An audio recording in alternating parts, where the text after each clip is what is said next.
movie fans and entertainment evangelicals. You're watching Big Dumb Content. Today we're picking apart 2019's Gemini Man. I'm Andrew, and joining me as always are my co-host, Rafa Rodriguez. Hey, what's up? It's Rafa Rodriguez, like I said before in the first one. Do I need to keep going? And also, Carrie Spector. Oh, Pale Ale Gary, right here on the mic. Watch Tin Knockers. Here you go, dude. All right, Rafa, you want to give us a little summary of this piece of entertainment, if we can call it that? If you would like to call it that, sure. Gemini Man is a 2019 film starring Will Smith, and Will Smith. After retiring international assassin, Henry Brogan finds himself the target of a suspiciously familiar-looking hitman. On the run and running out of time, Henry and his rogue friends must escape the elite assassin and uncover the truth behind these clandestine events. Thanks for that little summary there. All right, guys, do we want to dive into some initial impressions of this movie? Carrie, do you have something to say? Right off the bat, I love this movie. I think this is one of the greatest movies of all time. Honestly, this is probably one of the realest kind of action movies I've ever seen. Wow. Wow. All right, Carrie, we'll get back to your opinion. Interesting opinion. We're going to talk about it. Rafa, initial big dumb impressions on this movie.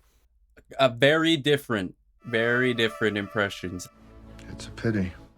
But I want to hear Carrie's opinions more, because maybe he can turn me around on this one. Maybe I could be a Gemini Man.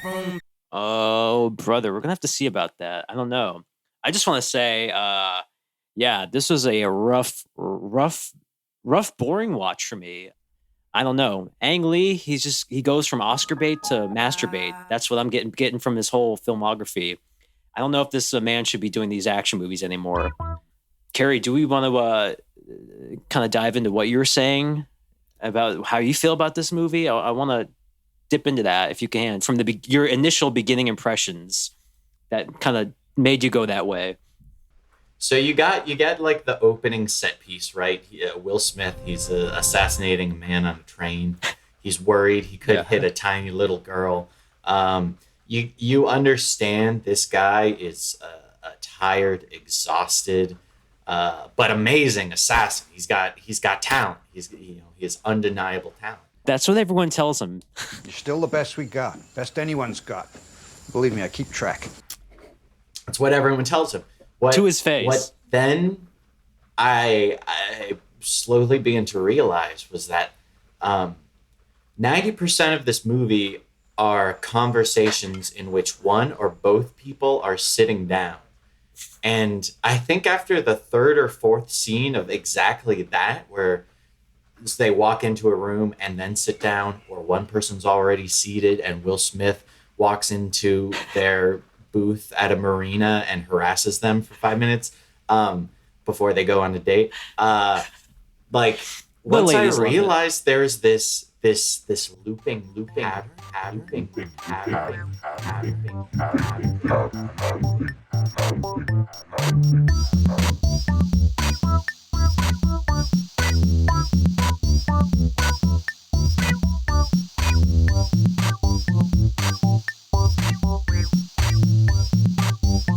I realized this movie isn't trying to be like an awesome, cool action hero Tom Cruise kind of movie.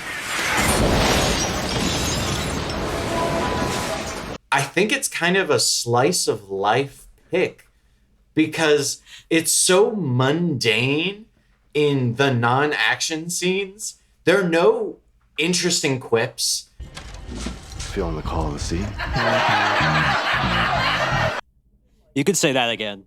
It really, at a certain point, I really started believing that this was just like, if there was a guy in real life who had 6 skills and then tried to retire, and all he wants to do is fish. Like, it's not even that interesting. Like, hey, you're forgetting the birdhouses. His life is not interesting, but he speaks like a human being would. Like, there's no Does he? interesting quips. There's no, like, it's all awkward. It's so awkward and stilted and uncomfortable that I felt very connected to it.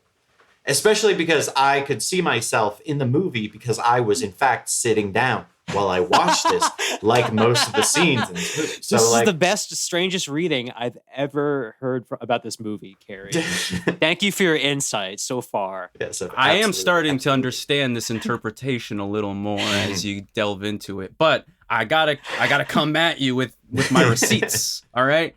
I took All right, bring plenty it. of notes on the dialogue in particular, on how bad an actiony movie it was when they said certain things. And who knows, maybe you disagree and think these are kind of slice of life. I took down some notes myself. I want to So- make a few T-shirts. Let me tell you. Oh, okay. So we'll get into those quotes then. Let me break in here. I just want to, one of the first things I noticed about this movie is pretty much all of what's Carrie's saying, but I'm viewing it through the lens that they didn't understand or care to frame this in an exciting visual way.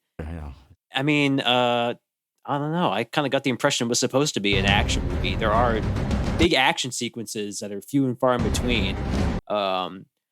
It was just awkward for me in an unpleasant way that I couldn't relate to. It was strange because there were 2, maybe 3 uses of interesting camera techniques that I genuinely was like, oh, okay. Like, you caught my attention with that.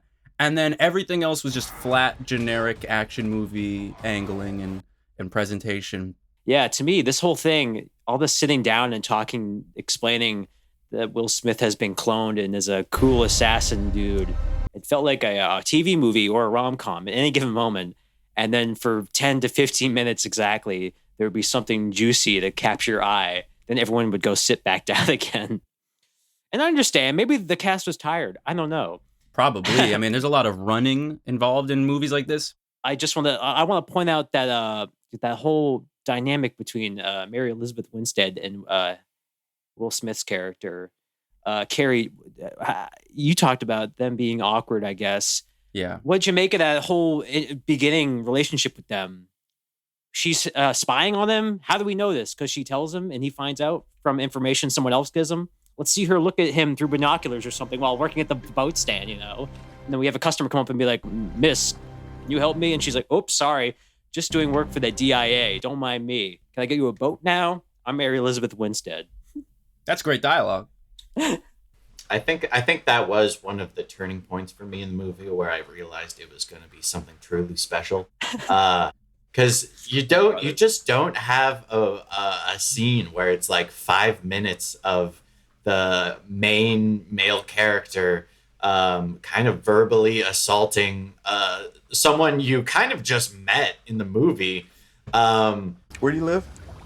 What? Only to have him go, "We came off on the wrong foot, I think. Let's go to dinner." Why? We gotta talk dialogue though, okay? Yeah. Because that scene in particular has some choice bits of dialogue. So, I mean, Will Smith, like you said, just is harassing her. He says, "You're burned, right?" When you're burned, you've got nothing. And then when he puts the little paper later, and they're like having a side talk after that, and he puts the little printout paper of her ID of the DIA, and she like gets all serious, and then she says, "Oh, now I am burned. I'm toast." And then the clever, well-written dialogue response to that later is Will Smith is saying good night to her, and he says, "Night toast." Night toast. Night toast. Ha! What? That's Carrie's favorite line. Be nice, Rafa. Once again, that scene in particular, when they're at dinner, I think I do legitimately think this is where, like, that is a specific moment I started turning falling in love with this movie, because they're sitting down and they're talking, she's toast, and then they pause for like 40 seconds while the waiter comes in and goes, "Hello, here's your beer, and there's like this just, like room noise with chatter and birds. And this is what I'm saying, where it's like, it's it's almost a surreal slice of life in how naturalistic it all feels. I want to, Carrie, you talk about this down to earth vibe you're getting from this movie. I don't know. Once once Mary Elizabeth and William, Just plain Willard. Ask his mom. escape from where are they? They're escaping and they're crossing the globe so much in this movie, but it doesn't really matter. Georgia? Yeah, they're in Georgia, I guess, but they're they're you like- talk about down to earth, but then they end up on a picnic on a tiny island eating caviar and crackers, waiting for a ride from Benedict Wong, who happens to know Will Smith and is his flight like friend. So many of my encounters, it was short but sweet. Thanks, baby. Rock me, baby, rock me, baby.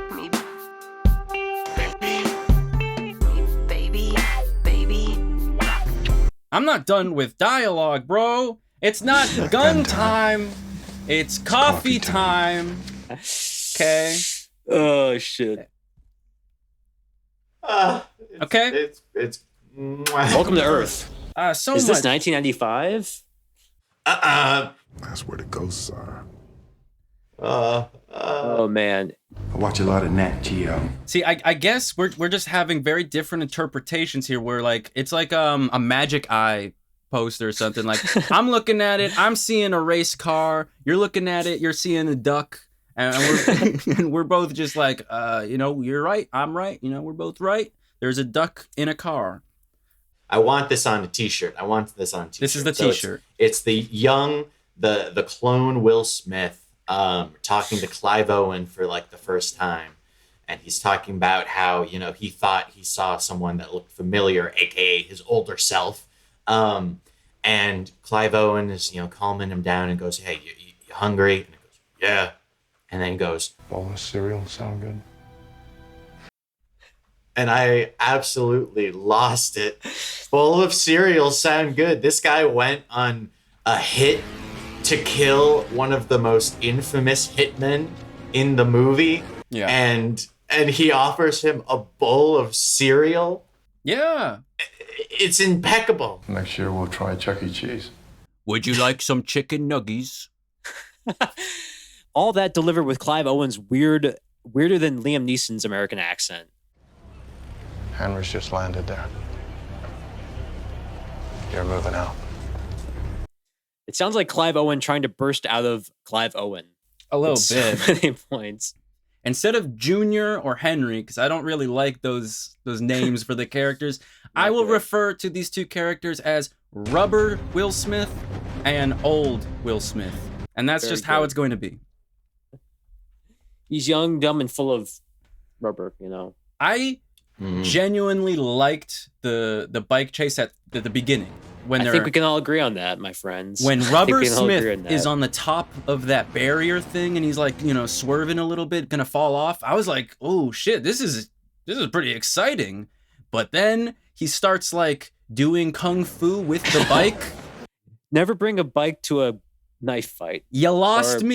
Bring a knife to a Will Smith when fight. Will Smith is fighting Will Smith and with a bike. What? I don't think his insurance Awesome. covers that. I don't care who you're Awesome. with. He's just bouncing That around. that was sick.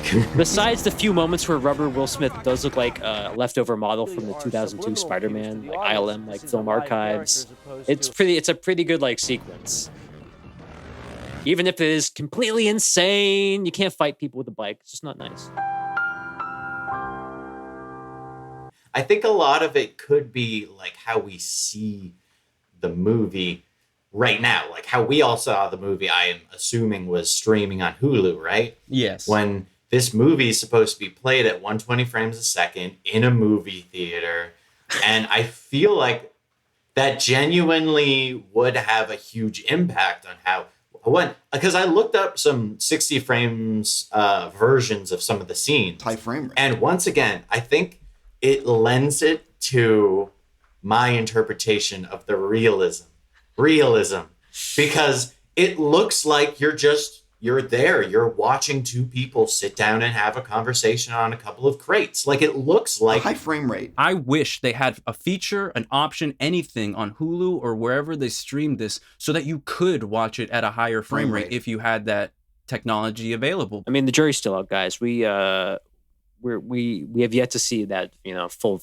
version. I don't even know if they released that anywhere, like on DVD or anything like that. I think just like selected scenes, if I'm not right. Go check out Blu-ray.com, folks. Either way, on YouTube and other things, like Carrie said, you can check out scenes that are in higher frame rates, and they are visually impressive. The only thing is, I don't think it does too much affect the CGI. I will say it was like a video game at moments, and I could see maybe putting this on an Oculus one day if I ever have one, maybe watching that on my Oculus. I don't know. I do think another fascinating element is how much this movie really kind of feels like a quarantine movie, because there's no world outside like what's happening on screen. That's hilarious. Like it always feels like they're on a set with a green screen in the background. And and that's the entire movie. It's just scenes and a lot of phone people calls on a thing. So Will Smith has so much phone call access to his enemies. It started to get a little weird and convenient. No cash, no credit, no job. Can we talk about this rubber young Will Smith? It was uncomfortable for me. I don't like the character as it was written and performed. I don't like seeing Will Smith as young and insecure. It just made me so uncomfortable. We've never seen this kind of Will Smith in entertainment. He's always been older, a man, Will Smith. It was just weird. It was weird. Seeing a Will Smith with no confidence, not good. You have to realize this was Will Smith with no sex. He never had sex. He's a virgin. Still a virgin, right? Right? So nailed it. What if Will Smith was a virgin? There you go. I do love the progression of like social awkwardness that keeps progressing through these clones after clones. Like, because Will Smith is a very socially uncomfortable person in this movie. Yeah. Like, he has no charisma whatsoever. He needs Hitch. He but that's what they bring that in. Like, he feels soulless because of his job. And then you have this second version of him who's even more uncomfortable and, feels more pulled back from regular reality, which honestly is aided by the fact that he does look like a CGI character. Like, he doesn't feel like he's part of the world. No. That's what I'm saying. This movie is genius because he's a monster. It's he literally is a mundane. monster of science.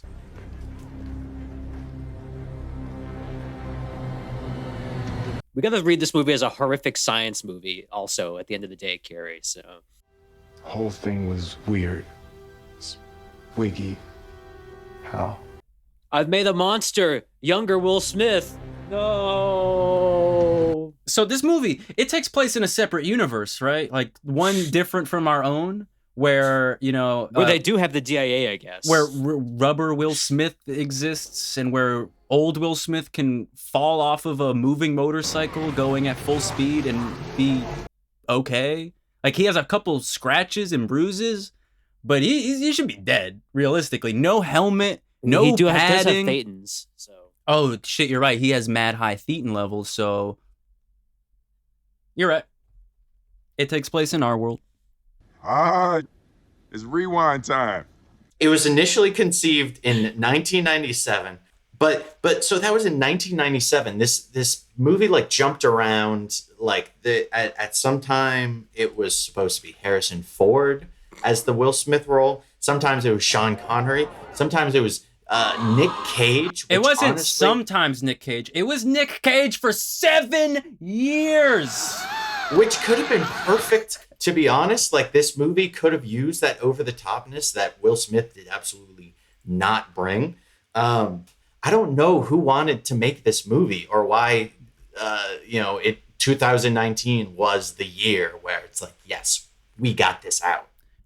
How are you going to make a movie like this with the graphics and the technology of the time of 1997? It doesn't look good today. I think it's not ready yet. We're imagining like a bunch of mirror effects, a bunch of people that are dressed like Will Smith to be his double in scenes. We're talking about a lot of really cheesy effects that would not look good even today. debatable. Maybe you I could think have they should have maybe waited. kept waiting. What I love is that this movie not only feels like it needs to, straight up blatantly explain its plot through dialogue when it's not showing it, but even after it does not tell, it still has to tell afterwards, in a separate scene where they're like, can you believe we made a person out of another person, specifically Henry Brogan, the international assassin, who's played by Will Smith? It's more likely than you'd think. The movie is fucking crazy. A few moments later, after Rubber Will Smith clearly is supposed to be dead, he's getting donkey punched by his dad. It passed right through me, at least. I just want to say, as the movie goes on, it feels like it gets smaller and smaller in scope. I mean, the final, I guess, sort of final, climaxing like moment of the movie. Not that it's much of a climax. Heard that before. Ayo, the fucking shootout in like an Ace Hardware with like 3 Will Smiths. Spoiler alert.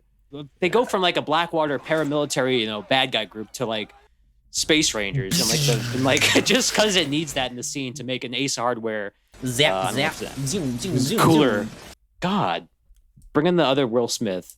That just threw me for a loop. It just got so spacey, At least give us like I gotta get me one of those moments, from Will, If a fucking space laser on a tank just comes out of nowhere, maybe it looked slower or something different in the higher frame rate. I don't know. I also thought that they're holding the movie back from us. Paramount, come on, folks. It looked so weird, and it looked like a laser.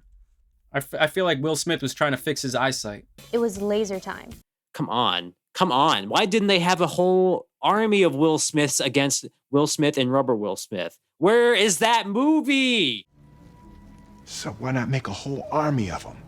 Yeah, why not? If you're gonna bring in a third one, bring in the army. Come on. Before they took the mask off, you could tell the third assassin was another Will Smith because of how rubbery he was. The dude was straight up going around like he was the whole rubber division at Gemini. He was going bouncing around the walls, jumping up and down 20 feet. He was like using force speed to get around. Like the shit was crazy. I just would have loved if well, like what you just said with the army of Will Smith, but it's like they get progressively younger and younger and younger until it's like a baby crawling at him with a tiny little like Bowie knife in his mouth. Clive Owen's higher up should have been Grandpa Will Smith. There's a scene. Is Will Smith wearing the rewind outfit in the movie? I don't know. That whole college end sequence, that little coda, that reeks of like a studio mandated, like, all right, let's make sure we know what's happening to young Will Smith. Oh, now he's weird and CGI in daylight. We can finally see him for the monster he is. He needed to be like sent on his way with like a little backpack. Make it kind of bittersweet. He's free to choose his own destiny. Now Will Smith has to raise him as his own son, but he's him. This is 50-year-old mature man meat. He got into college, even though he's a clone. Rubber Smith is going to have some trauma from Father's Day. He's going to have a traumatic Father's Day experience moving from here on out in the reality of the movie universe, I feel like everything for Junior is going to be fucked up. The dude was raised as a trained assassin for his whole life. He's basically a homeschooled weirdo. Yeah. Does he have a GED?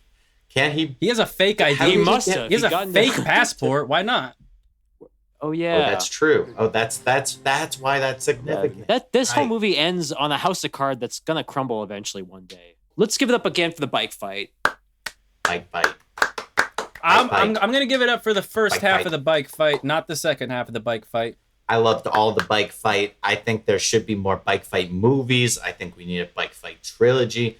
I think just because you can make a whole movie about cars fighting each other, it doesn't mean you can't make a movie about motorcycles fighting each other. I'd like to see that. I hope they remake this one day. This is one of those movies that should be remade better, executed in my broad opinion, like 20 years from now, This is like one of those bad 80s movies they've like remade. No, yeah, that's actually middle of the road. Really good. No, that's a great point. It's going to be like 20 years when they're saying, "Oh, the technology is ready now." Finally, and folks. It'll be a Lego sequel.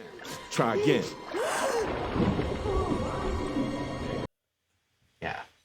That could be It could be incredible, but right now This ain't no Incredible. Let's give our like Bike a roundup. It's not even Incredibles too, give our bro. let's round down this thing. Bike fights. Carrie, now let's get a little wind down opinion.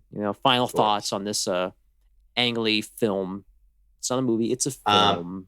I think it is an incredible spin on the realistic action sci-fi movie landscape. I genuinely believe its mundane sensibilities, its perplexingly written inhuman script was just taken to the furthest it could have possibly gone, thanks to Ang Lee. And I think like there, I don't see, like, this movie has just existed for 20 years and no one wanted to touch it, and it shouldn't have been touched. It should have remained dead.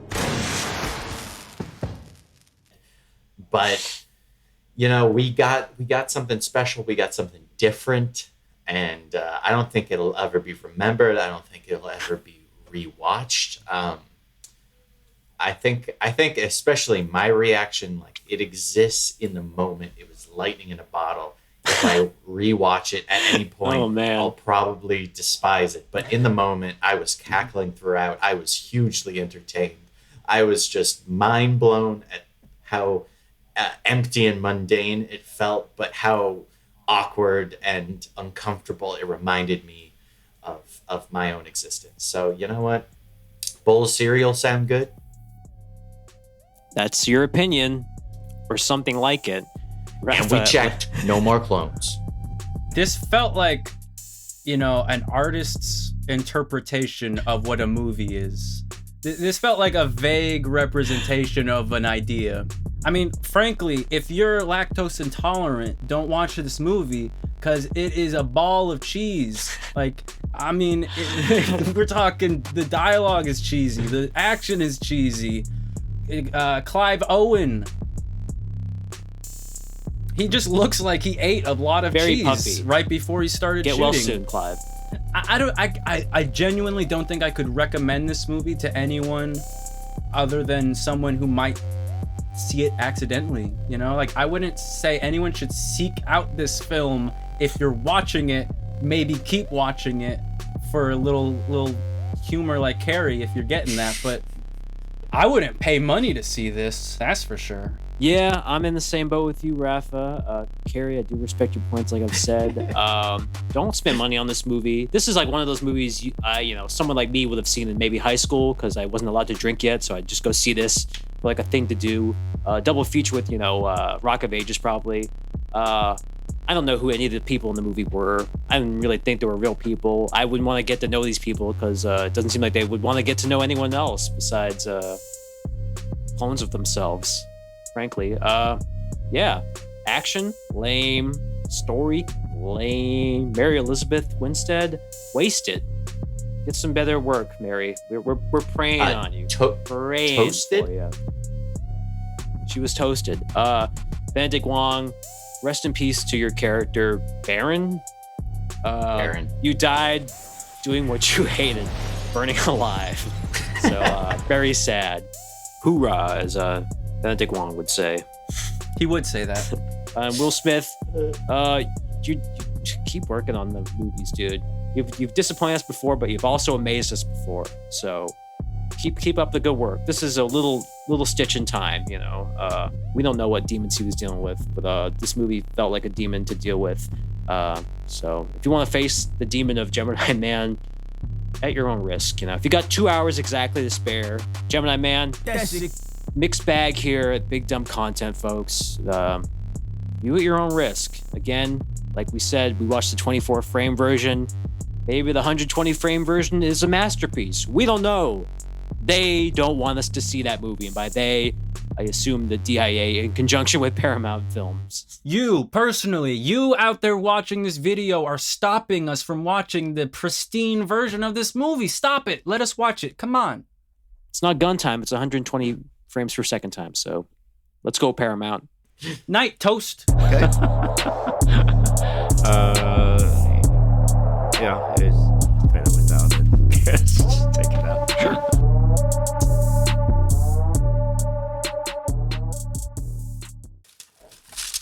All right. Oh, he's back with the burrito. Okay.